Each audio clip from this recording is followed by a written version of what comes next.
Oh, this is Rick Mahorn, the bad boy, giving a shout out to my man Drew, Detroit Drew. Make sure you tune in on his YouTube channel, Detroit Drew. Bad boy.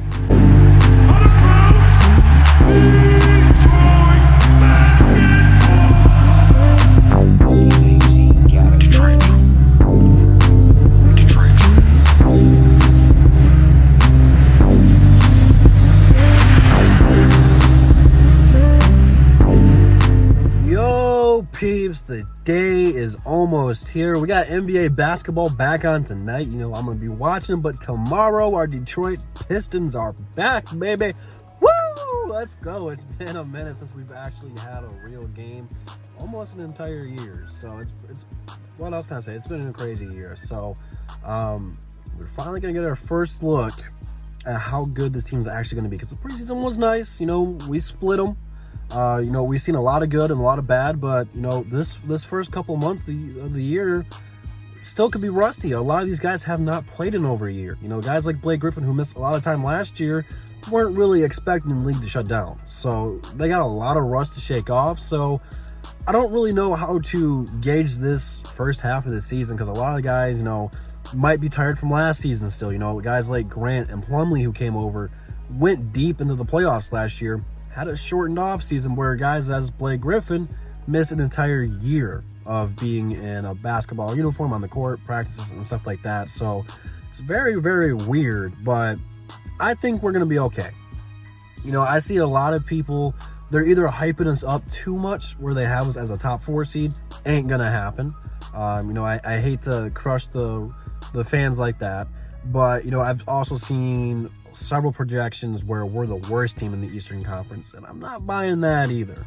There's a spot in the middle there. That's where we're going to be operating in, okay? These first 4 games are very important, okay, because they're all winnable games. With Golden State, that's the 4th game there. We'll talk about that more. I just don't know what they're going to be looking like. Although they got Curry back, may not be a winnable game. I'm not worried. We're not getting there yet. We have to focus on Minnesota. Here's my key thing for the Detroit Pistons before I talk about Minnesota. Is if you're serious about just being a 10 seed to get in the play-in tournament, these are the type of games you have to win. You're not going to win all of them, I know, because Minnesota's a great young team. The East got way better. When you play teams like Atlanta and Charlotte that, technically you got the same amount of talent and skill level, you can't get swept by those teams anymore. You have to at least split. So that's all I'm looking for. But on to Minnesota, man. We're going to have our hands full here. I know a lot of you guys think we're going to beat Minnesota. But you have to look at a few things here. Karl Anthony Towns is probably going to have his way with us. If he's locked in and focused. He had a lot of stuff he went through this offseason. But we don't have anyone to put on him. And that's a problem. Plumlee is not going to be able to keep Cat contained. Okafor is not going to be able to, and Stewart's too young. So their best player is pretty much going to go bananas on us. That's my prediction. D'Lo, I'm not too concerned about. He's going to do his thing. You just got to live with it. But I think Killian's going to do a good job defending him and staying in front of him and making him earn everything. At the end of the day, Killian's not going to be out there the entire time D'Lo's out there. You just got to live with it, pretty much. Just gotta limit the shots. You can't let them get too hot. You gotta force them in one direction. If you want to force them left, do it that way. Whatever you got to do, don't let him go in. But Anthony Edwards is a big question mark. I don't know if we're gonna put Grant on him. I don't know if Josh Jackson's gonna start and play him. I'm not sure what our game plan for him is. But he has the opportunity to go bananas on us too. Flat out. Between D'Lo, Cat, and Edwards, that's a nice young big 3 right there. I don't know how good Minnesota's going to be this year, but they got their core guys. They're going to be building around those guys in the next few years. They're going to be a playoff team if they're not this year. Just don't sleep on them, okay? They're going to be very dangerous and very fun to watch. They're a team like us. They're a young team. They're going to want to push it in transition. Look to get Edwards some dunks, get some Cats and some D'Lo 3s and do stuff like that. So you got to be very careful. Key for the Pistons in winning this game is limiting the turnovers. We turned the ball over a ton in practices and the first couple preseason games, but again, have not played basketball in so long. It just kind of happens. So for us to win, You got to win the turnover battles, because I know if we force turnovers, which we've done a great job this year in the preseason of forcing turnovers, that we got a lot of guys who want to score in transition. Josh Jackson, Grant, Sekou, they're all looking to score in transition. So I'm looking forward to watching those guys make some highlight plays. Our defense was ranked top 13 in the preseason. That's very impressive, because I was not expecting that from a Detroit Pistons team.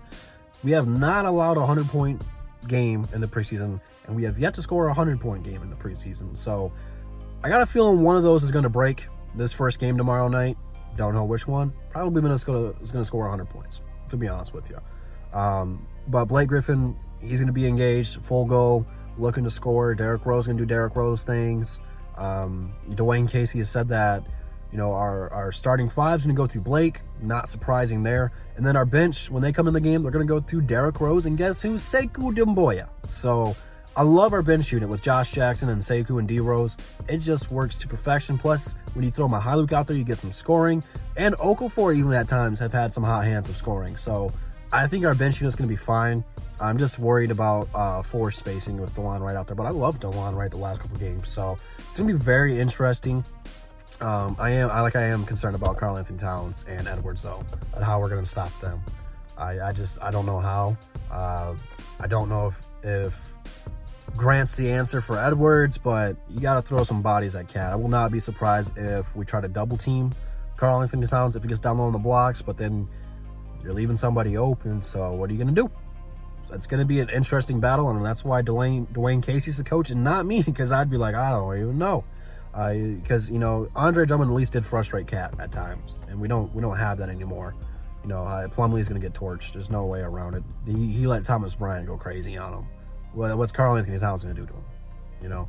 So, it should be a very fun, high-scoring game, I think. Probably come down to the last 5 possessions or so. It should be about a 5-point game either way. I think it'll be very close. It's kind of weird to predict wins and losses now because it's been so long. But I do think this is a winnable game for the Pistons. You just got to play well and execute everything. You really don't have a whole lot of room for mistakes. You have to capitalize, because Minnesota is still a young team. They're going to make a lot of mistakes too. You just have to capitalize on them. And anytime you got, I think we're like the 4th or 5th youngest team in the league right now, you're going to make a lot of mistakes. It's part of the learning curve and developing young players. So you just got to try to limit those, and you have to capitalize on Minnesota's turnovers and score on a lot of those. So I'm looking forward to it, man. It's going to be a fun game. I do have the Pistons winning, but don't be surprised if Minnesota does, man. I'm really high on Minnesota with that young core they got over there. It's going to be a lot of scoring from those 3 this year. So you got to do your best individual team effort. And what I mean by that, before I sound stupid, it's because we did try going man-to-man against Washington, and it didn't work the way we wanted it to work. So we went back to the zone, and it kind of helped out a little bit. So at times, you're going to have to play your defense one-on-one, which, again, don't know how often we're going to do that. The zone has worked pretty well for the Pistons so far. So we might just come out the gate with that zone and try to catch Minnesota off guard and try to get off to a big lead early on. So it's going to be very entertaining, but what's your guys' bold predictions, man? What do you guys think is going to happen? Who do you got winning? Leave it down below. We will be live on Speak Easy's channel tomorrow night for Above the Rim. We're going to do it before the game, and then we'll probably do a post-game show after the game. I'm not sure who's hosting that yet, but we got you covered tomorrow night, no matter what happens. So make sure you come back for that. Instagram, Twitter, DSA numbers, DSA channel, all in the description. Check all that stuff out, and I will see you guys back here tomorrow when the Detroit Pistons take on the Minnesota Timberwolves, and that's the bottom line, because Detroit Drew said so. Peace.